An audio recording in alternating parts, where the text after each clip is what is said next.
আবারও গ্রেফতার হয়েছেন টিকটকার মামুন ভাই। তো মামুন ভাই 2 দিন পরই আসলে গ্রেফতার হয়। তো এটা দেখে খুবই খারাপ লাগে। তবে একবার চিন্তা করে দেখুন ভাই, লায়লার কতটা পাওয়ার।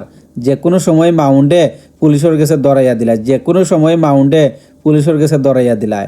এটা আসলে লায়লার প্রশংসা করা উচিত। আসলে তাই পাওয়ার সম্পর্কে ভাই প্রশংসা করা উচিত। এটাও মাথাত রাখা উচিত যে লায়লার লিঙ্ক কিন্তু খুবই গভীরে। মামুন তুমি যতই উল্টা উল্টা করো না লায়লার লগে, এরকম উল্টা উল্টা করলে কিন্তু ভাই 2 দিন পর তোমার জেলই যাওয়া লাগবো। তো আমার মনে হয় তুমি তোমার ফ্যামিলি লইয়া বিদেশ কোনো একটা দেশও সেটেল হয়ে যাও ভাই। কারণ লায়লার লাগে তুমি দেশও ভালোভাবে থাকতে পারতে না। তোমার লাগে আমার খুব খারাপ লাগে যে 2 দিন পর লায়লা তোমার পুলিশের কাছে ধরাইয়া দিলা। এটা দেখে আসলে খুব খারাপ লাগে।